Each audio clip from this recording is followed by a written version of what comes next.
সূরা আনকাবুত সৃষ্টি করে বিশ্বের কিয়ামত পর্যন্ত আনেওয়ালা সব ক্ষমতাশীল মানুষকে আঙ্গুল দিয়ে দেখিয়ে দিয়েছেন যে তুমি যে এত ক্ষমতা মনে করো, ওই মাকড়সার দিকে তাকাও, মাকড়সার দিকে তাকাও। মাকড়সা এত শক্তিশালী একটা প্রাণী, এত শক্তিশালী একটা পোকা মাকড়সা, যে সে তার নিজস্ব ক্ষমতায় নিজস্ব বলে সে অনেক কিছু করে।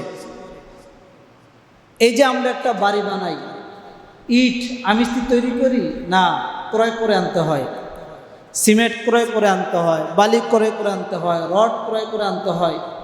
এগুলো বানানোর জন্য মিস্ত্রি লাগে, রং মিস্ত্রি লাগে। তার মানে আমি কিছু করতে পারি না, আমার ক্ষমতা নাই, আমার শক্তি নাই, আমার শক্তি নাই, আমার ক্ষমতা নাই, আমি কিছু করতে পারি না। পাখি তার নিজস্ব ক্ষমতা নাই, পাখি খড়কুটা বিভিন্ন জায়গা থেকে এনে সে বাসা তৈরি করে। এটা মানুষ বিভিন্ন জায়গা থেকে সরঞ্জাম এনে একটা বাড়ি তৈরি করে। পক্ষান্তরে মাকড়সা সে বলে আমি যখন নাকি গিয়ার দিই আমার পিছন থেকে কি হয়, বাইর হয়, আঁশ জাল বাইর হয়। আমি কারো থেকে খড়কুটা আনতে হয় না, রড বালি সিমেন্ট কিছু আনতে হয় না, এটা আমার নিজস্ব ক্ষমতা। মাকড়সা সে মনে করে যে আমার এই পরিমাণ শক্তি আছে, গোটা বিশ্ব পরিচালনা করার মতো শক্তি আমার। মাকড়সা সে নিজে মনে করে। এই জন্য যখন নাকি সে নিচে ঘর বানাতে যায় তখন চিন্তা করে বলে যে না, আমি তো শক্তিধর, আমি কেন নিচে ঘর বানাবো, আমি ঘর বানাবো উপরে যেখানে আমাকে কেউ ধরতে পারবে না। তখন সে উপরে বিভিন্ন ঘরের কর্নারে বিভিন্ন সাইডে সে কী করে ঘর বানায়। মাকড়সা ঘর বানানোর সময় বলে আমাদেরকে যে ভাই এই ঘরটা তো আমার, আমি একটু বানাই, কিছুদিন থাকবো, এরকম বলে না। এটা কোরআনে আছে স্পষ্ট, সে বলতেছে আমি কাউকে তাওয়াক্কা করি না, আমি কাউকে বলতে হয় না, যেখানে আমার চাহিদা, যেখানে আমার শক্তি ব্যবহার করার দরকার সেখানে শক্তি ব্যবহার করি।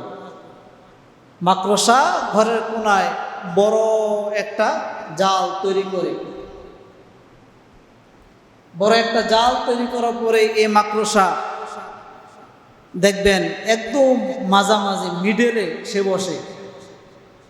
মাকড়সা বাসা যখন আপনি দেখবেন খেয়াল করবেন, এটা সাইডে বসে না, এক সাইডে না, এটা মাঝে বসে। মাঝে বসে সে ধারণ ক্ষমতা তৈরি করে। সে বলে আমার চাইতে শক্তিশালী এ পৃথিবীতে আর কেহই নেই। মাকড়সা বলে আমার চাইতে শক্তিশালী পৃথিবীতে আর কেহই নাই। আমি নিজেই ঘর তৈরি করলাম, আমি নিজেই মাঝে বসলাম, বসে পুরো দেশ আমি পরিচালনা করতেছি। যৌতুক নেই, শক্তি নেই। মাকড়সাকে যখন প্রশ্ন করা হয় যে এখন তো তোমার এদিকে অ্যাটম বোম ঢুকবে, মিসাইল আসবে, মাছি তোমার এখানে এখন মিসাইল আসবে মানে মাছি আসবে, মশা আসবে, মশা যাইতে পারে না, মশা মাকড়সা জালে আটকে যায়। তখন মাকড়সা আরও বাহবা হয়ে যায়।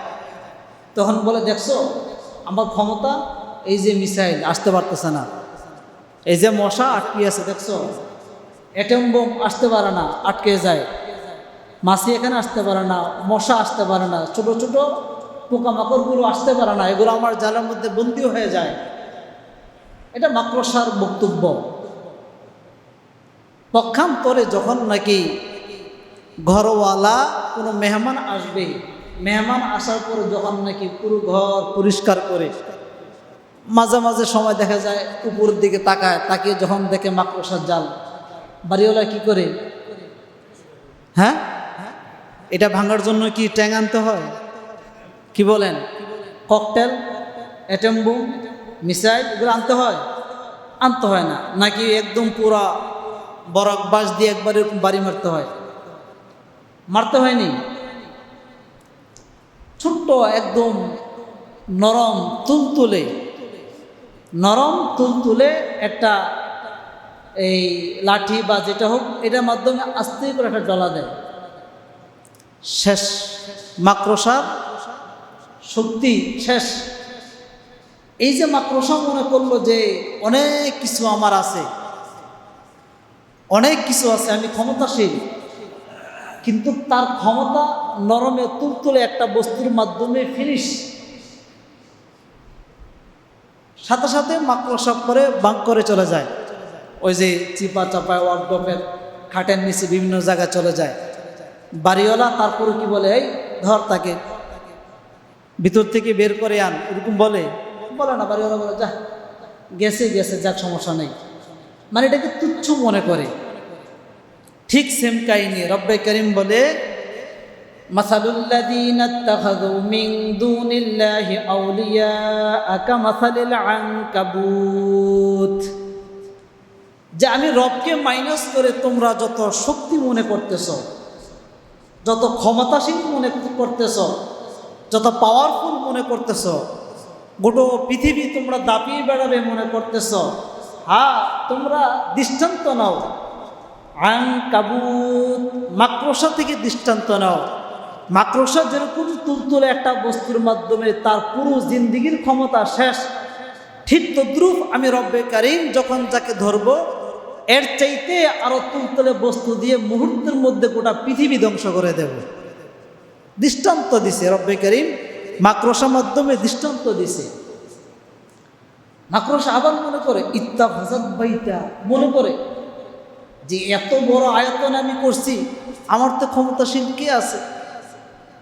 এখন গোটা বিশ্ব দেখতেছেন না যে আমেরিকা, স্পেন, রাশিয়া, ওই যে জারজ সন্তান ইসরায়েল, দেখতেছেন না, ওরা মনে করে অনেক ক্ষমতা আমাদের, অনেক শক্তি, অনেক পাওয়ার আমাদের, এরা মনে করে।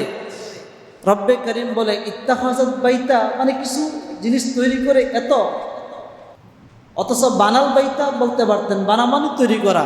রব্বে করিম এটা আরো শক্তি দিয়ে খুব ঠাট্টা বিদ্রুপ মজাহ করে বলতেছেন ইত্তাখাযাত বাইতা, যে তোমরা অনেক কিছু তৈরি করছো মনে করছো না। ওয়া ইন্না আওহানাল বুয়ুতি লাবাইতুল আনকাবুত, পৃথিবীর মধ্যে সবচেয়ে দুর্বল এবং সবচেয়ে নরম, পৃথিবীর মধ্যে সবচেয়ে দুর্বল, সবচেয়ে নরম, সবার আগে যে ঘর ভাঙা যায় সেই ঘরটা হলো মাকড়সার বাসা। তুলতুলে একটা বস্তু দিয়ে মাকড়সার বাসাটাকে ডলা দিলে শেষ হয়ে যায়। রব্বে করিম বলে ওয়া ইন্না আওহানাল বুয়ুতি লাবাইতুল আনকাবুত, আমি রব্বে করিম যখন চাইব তাহলে তখন সাথে সাথে গোটা পৃথিবী এর চাইতে তুলতুলে বস্তু দিয়ে আমি ধ্বংস করে দেওয়ার শক্তি রাখি। যতই পাওয়ারফুল মনে করি না কেন কোনো লাভ নাই, শক্তি একমাত্র কার? আল্লাহর। এই জন্য আটলান্টিক মহাসাগরের ওই পাশে আছে আমেরিকা, এটা হলো একটা কি মাকড়সা। কোরআনের ভাষা এটা কি বুঝেন নাই? এটা কি কোরআনের ভাষা? এটা মাকড়সা। রব্বে করিম বলেন এটা মুসলমানের কাছে, আমার কাছে, রব্বে করিমের কাছে, মুসলমানের কাছে এটা একটা কি মাকড়সা। আটলান্টিক মহাসাগরের এই স্পেন, এটাও একটা মাকড়সা। আমাদের দেশে পাশে আছে আমাদের বন্ধু রাষ্ট্র, এটাও কি, হ্যাঁ এটাও মাকড়সা। চীন, জাপান এগুলো মাকড়সা, রাশিয়া মাকড়সা, তাদেরই সবারই জারজ সন্তান ইসরায়েল, সে হচ্ছে মাকড়সা। কোনো ক্ষমতা নাই তো। রব্বে করিম যখন ধরবে সব শেষ। এর জন্য আল্লাহ সুবহানাহু ওয়া তাআলা বলেন যে আমার ক্ষমতা সবার আগে। পৃথিবীতে যত ক্ষমতাসীন রাষ্ট্র তোমরা দেখো না কেন, যাদের কাছে ক্ষমতা আছে তোমরা দেখো না কেন, এটা আমার দেওয়া, আমার তরফ থেকে কিছু পরিমাণ তাদেরকে দিছি। তবে হ্যাঁ, তারা যদি ক্ষমতা নিয়ে বড়াই করে, অহংকার করে, মানুষকে মারে, অত্যাচার, জুলুম, নির্যাতন যদি তারা করে, মনে করবা এটা একটা মাকড়সা।